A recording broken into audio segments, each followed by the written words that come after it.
오늘 하나님께서 우리에게 주시는 말씀은 12월 27일 토요일 본문입니다. 미가서 7장 1절부터 13절 말씀, 저와 여러분이 한 절씩 교독해서 읽겠습니다. 절망이다. 나는 가지만 앙상하게 남은 과일나무와도 같다. 이 나무의 열매도 하나 남지 않고 이 포도나무에 포도 한 송이도 달려있지 않으니 아무도 나에게 와서 허기진 배를 채우지 못하는구나. 포도알이 하나도 없고 내가 그렇게도 좋아하는 무화과 열매가 하나도 남지 않고 다 없어졌구나. 이 땅에 신실한 사람은 하나도 남지 않았다. 정직한 사람이라고는 본래야 볼 수도 없다. 남아있는 사람이라고는 다만 사람을 죽이려고 숨어서 기다리는 자들과 이웃을 올가미에 걸어서 잡으려고 하는 자들뿐이다. 악한 일을 하는 데는 이력이 난 사람들이다. 모두가 탐욕스러운 관리, 돈에 매수된 재판관, 사리사욕을 채우는 권력자뿐이다. 모두들 서로 공모한다. 그들 가운데서 제일 좋다고 하는 자도 쓸모없는 잡초와 같고 가장 정직하다고 하는 자도 가시나무 울타리보다 더 고약하다. 너희의 파수꾼이 날에 다가왔다. 하나님께서 너희를 심판하실 날이 다가왔다.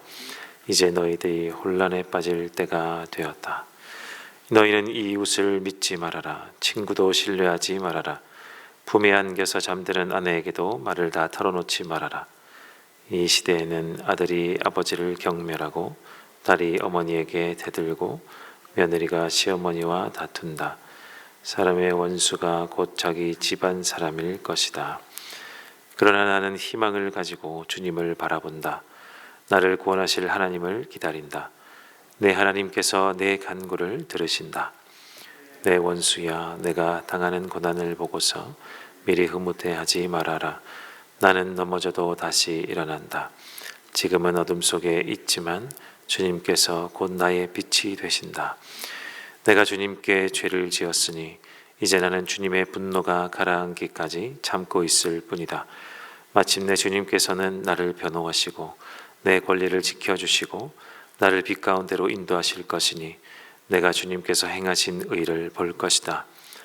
그때에 내 원수는 내가 구원받은 것을 보고 부끄러워할 것이다. 주 너희 하나님이 어디 있느냐 하면서 나를 조롱하던 그 원수가 얼굴을 들지 못할 것이다.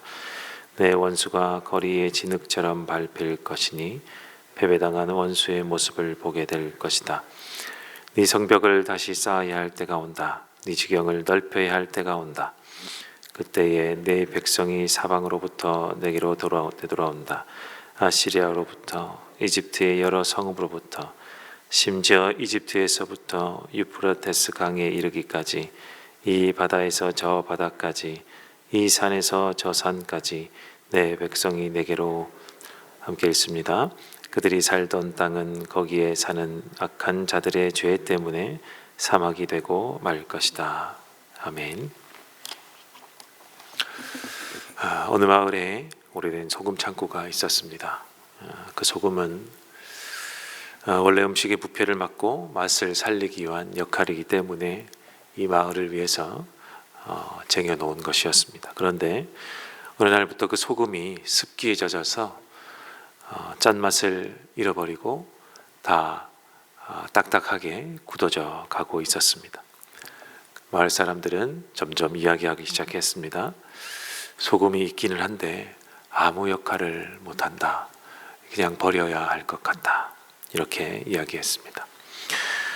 예수님께서는 또 제자들에게 너희는 세상의 소금이라고 말씀하셨습니다. 그런데 오늘 저와 여러분이 함께 읽은 미가 선지자가 살던 시대가 바로 이렇게 맛을 잃어버린 소금의 시대, 세상의 소금이라고 역할을 주신 예수님의 이 말씀을 조금도 시행하지 못하는 그런 맛을 잃어버린 쓸모없는 소금의 시대였던 것 같습니다.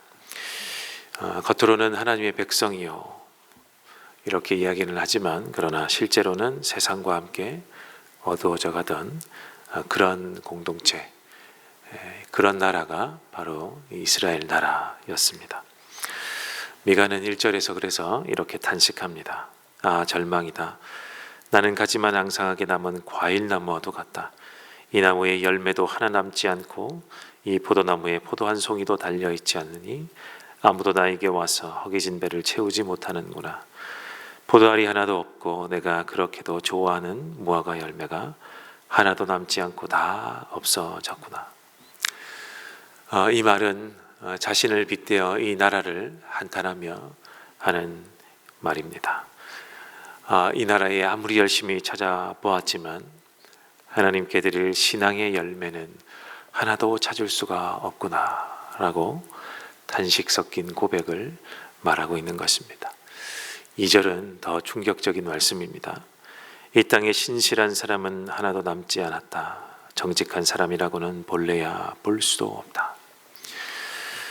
이것은 세상에 대한 이 온 세상에 대한 평가가 아니라 이 언약 공동체인 이 나라, 하나님의 이 나라 백성들을 보고 하는 진단과 같은 말씀입니다.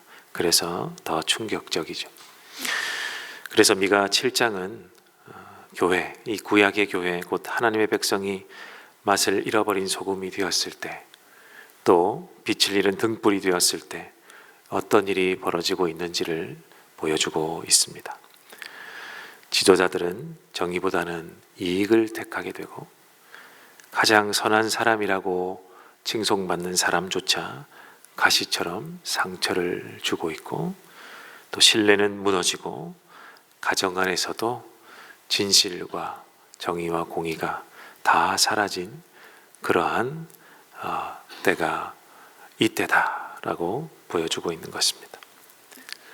성도 여러분, 그래서 언약 백성의 죄는 이처럼 개인의 문제에 멈추어 서지 않습니다.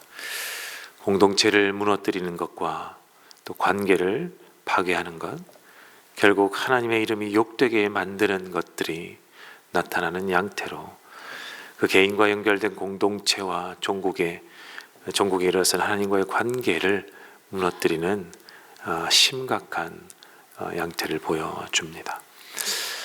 오늘 우리의 현실도 크게 달라 보이지 않습니다. 교회는 많아졌지만 세상은 교회를 통해서 하나님을 보지 못합니다. 우리는 맛을 내는 소금을 들고 있다고 말하지만 맛을 잃었다고 서로들 평가하고요. 빛을 내는 등불을 들었다고 말은 하고 있지만 세상은 여전히 어둡다고 우리를 향해 평가하는 것 같습니다. 바로 이 절망의 한가운데서 미가는 뜻밖의 고백을 7절에서 하고 있습니다. 그러나 나는 희망을 가지고 주님을 바라본다. 나를 구원하실 하나님을 기다린다. 내 하나님께서 내 간구를 들으신다. 이렇게 고백합니다. 여기에서 처음 시작하는 그러나 나는 이라는 말은 시대 전체와 구별되는 신앙의 결단인 것 같습니다. 모두가 타락해도, 공동체가 무너져도 이 구약의 교회가, 이 하나님의 교회가 본래의 역할을 잃어도 미가는 이렇게 말하고 있는 것이죠. 그러나 나는 여전히 희망을 가지고 하나님을 바라보고 있다. 왜 이런 고백을 하겠습니까? 이러한 시대 가운데에도 바로 이 시대에 남은 자를 하나님께서 남겨두셨기 때문입니다. 미가는 이것을 기대하고 있고 이러한 사람들이 있음을 확신함으로 그러나 나는 이라고 하면서 희망을 노래하고 있는 것입니다. 남은 자로서 당대의 미가, 그리고 남은 자 역할을 하고 있는 사람을 기대하면서 9절에서 그럼에도 미가는 현실은 부정하지 않고 있습니다. 내가 주님께 죄를 지었으니 이제 나는 주님의 분노가 가라앉기까지 참고 있을 뿐이다. 성도 여러분, 이처럼 시대에 남은 자는 나는 괜찮다, 그럼에도 불구하고 나는 괜찮다 라고 말하는 사람이 아닙니다. 내가 하나님께 죄를 지었다 라고 고백할 줄 아는 사람입니다.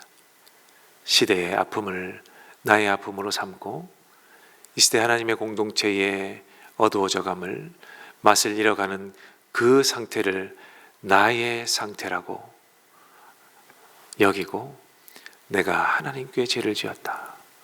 이 공동체의 죄가 나의 역할, 내가 이 안에 역할을 하고 있는 사람으로 여기면서 함께 고백할 줄 아는 사람이 이 시대의 남은 자라는 것입니다. 그러니 여러분, 교회가 회복되기 위해서 필요한 것은 첫걸음은 비판이 아니라 회개인 것입니다. 남은 자는 시대의 죄를 자신의 아픔으로 끌어안는 사람이기 때문에 비판하기보다는 먼저 회개하는 사람이라는 것입니다. 미가는 또한 고난을 이렇게 이해합니다. 나는 빛 가운데로 인도하실 것이니 라고 고백합니다. 그래서 남은 자로서 징계는 하나님의 포기가 아니라는 것을 노래하고 있는 것입니다. 하나님이 여전히 그 사람을, 그 공동체를 다루고 계시다는 증거라고 이야기하는 것입니다. 그래서 남은 자의 대표를 자칭하는 미가는 즉각적인 해결을 요구하지 않고 하나님의 속에서, 시간 속에서, 하나님의 시간 속에서 기다린다라고 말하고 있습니다. 그러니 성도 여러분, 빛은 반드시 다시 빛을 비추게 되겠지만 그 빛은 회개와 기다림을 통과한 후에 오는 것임을 우리 또한 미가를 통해서 잊지 않으셔야 할 것 같습니다. 이 빛이 시간 속에서 기다림을 통하여 이 오랜 가운데, 고난 가운데서도 빛을 잃지 않고 기다렸더니 드디어 빛을 비추이는구나 라고 우리 함께 이 시대 가운데 빛이 되기를 원하는 마음을 가지는 저와 여러분 되시기를 바랍니다. 미가 7장은 회복의 약속과 함께 또 황폐한 현실도 숨기지 않고 있습니다. 13절에 보니 그들이 살던 땅은 거기에 사는 악한 자들의 죄 때문에 사막이 되고 말 것이다. 이 구절이 우리에게 분명히 보여주는 것이 있습니다. 이 시대 가운데 기다림 속에는 이 황폐함도 있다라는 것입니다. 그래서 우리는 주변을 보며 모두가 가는 길이 옳은 길은 아니다. 편한 신앙이 참된 신앙이 아니다. 세상과 닮은 교회는 세상을 살릴 수가 없다.